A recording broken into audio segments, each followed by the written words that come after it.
Hi అండి, అందరికీ నమస్కారం. Welcome back to my channel. ఈ వీడియోలో ఇప్పుడే అందిన వార్త అండి. చంద్రబాబు నాయుడు చరిత్రలో నిలిచిపోయేలా తొలి 5 సంతకాలు అయితే ఉండబోతున్నాయి. మళ్ళీ ఉచిత పథకాలు కూడా అమల్లోకి రాబోతున్నాయండి. సో చంద్రబాబు సీఎం అయిన తర్వాత ఆయన పెట్టబోయే మొదటి 5 సంతకాల గురించిన సమాచారాన్ని ఈ వీడియోలో తెలుసుకుందాము. సో మీరైతే వీడియోని ఎక్కడైనా స్కిప్ చేయకుండా చివరిదాకా చూడండి, అప్పుడే పూర్తి ఇన్ఫర్మేషన్ అర్థమవుతుంది.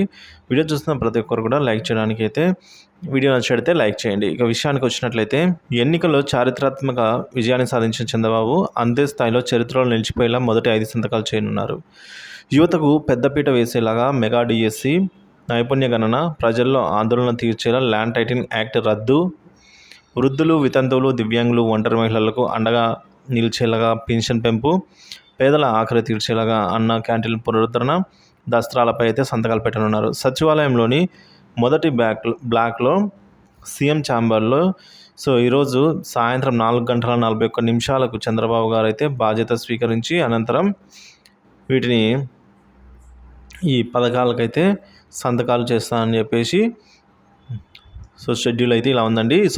మొదటగా మనం చూసుకున్నట్లయితే నిరుద్యోగ యువతకు సంబంధించి మెగా డిఎస్సి. తెలుగుదేశం అధికారంలోకి వస్తే వెంటనే మెగా డిఎస్సి ఇస్తా అంటూ ఎన్నికల ముందు ప్రతిపక్ష నేతగా చంద్రబాబు హామీ ప్రకటించి ఉన్నారు. మొదటి సంతకం అనేది మెగా డిఎస్సి పైన చేస్తానంటూ హామీ ఇచ్చారు. ఆ మేరకు తొలి సంతకం అనేది మెగా డిఎస్సి ద్రస్తం పైన అయితే పెట్టనున్నారు.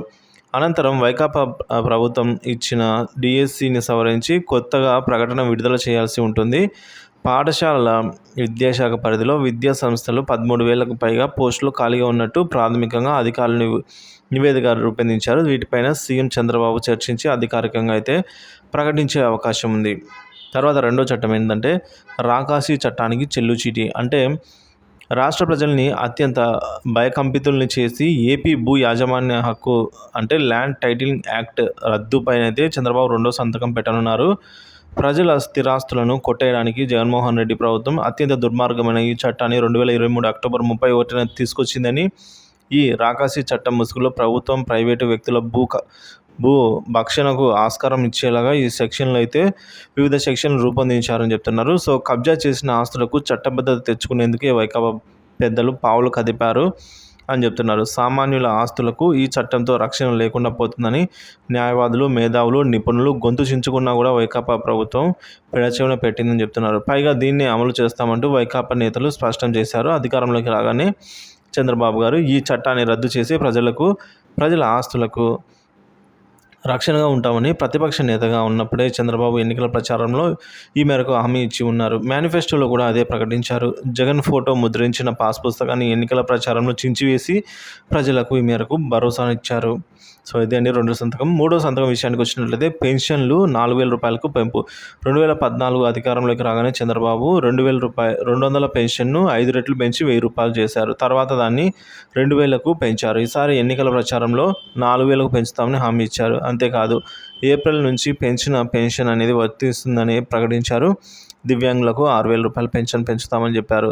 దాన్ని కూడా నెరవేరుస్తూ మూడో సంతకం చేయనున్నారు. వృద్ధులు, వితంతువులు, ఒంటరి మహిళలకు, తదితర విభాగాల వారికైనా జూలై 1న 7,000 పెన్షను. అంటే ముందు ఏప్రిల్ నుంచి ఇవ్వవలసిన నెలకు సంబంధించినవి 3,000, ఇప్పుడు వచ్చే 4,000తో సహా మొత్తం 7,000 రూపాయలు అందించనున్నారు. తర్వాతది పేదలకు అండగా ఉన్న అన్న క్యాంటీన్లు మళ్ళా పునరుద్ధరణ చేస్తున్నారండి. దీనిపైన 4వ సంతకము. గత తెదేపా ప్రభుత్వ హయాంలో రాష్ట్ర వ్యాప్తంగా 183 అన్న క్యాంటీన్లు ప్రారంభించారు. పూటకు 5 రూపాయల చొప్పున అయితే 3 పూట్ల 15 రూపాయలకి ఆహారాన్ని అందించారు. రాష్ట్ర వ్యాప్తంగా సగటున 2.5 లక్షల మంది అల్పాహారం భోజనం చేసేవారు. ఇందుకు గాను అప్పటి తెదేపా ప్రభుత్వం 31 కోట్లు ఖర్చు పెట్టేది. తెలుగుదేశం పార్టీ చేపట్టిన ఈ పథకం అంటే చాలు కక్ష కట్టినట్టు జగన్ పేదలకు అన్నం పెట్టే అన్న క్యాంటీన్లను కూడా నిలిపివేశారు. అయినా తెదేపా నేతలు పలుచోట్ల అన్న క్యాంటీన్లను సొంతంగానే నిర్వహించారు.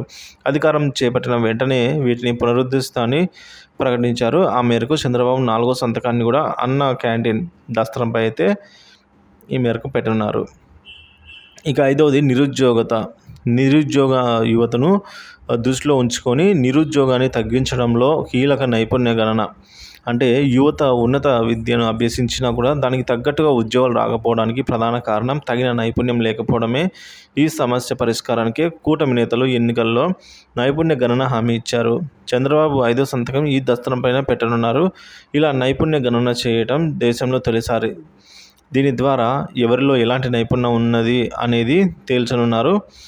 సో ప్రపంచ వ్యాప్తంగా జరుగుతున్న అభివృద్ధి ఏ రంగానికి ప్రాధాన్యత ఉంది, ఆ తరహా ఉద్యోగాలు పొందేందుకు ఎలాంటి నైపుణ్యాలు అవసరమో వాటికి అందించి ఈ రాష్ట్రంలో నిరుద్యోగ యువతను తగ్గించేందుకు ఈ గణన అనేది చాలా ఉపయోగపడుతుంది. సో మొత్తానికి ఈ 5 దస్త్రాల మీద అయితే మొదటి సంతకాలు ఉండనున్నాయండి. సో చరిత్రలో నిలిచిపోయేలా తొలి 5 సంతకాలు అయితే చంద్రబాబు గారు చేయబోతున్నారు.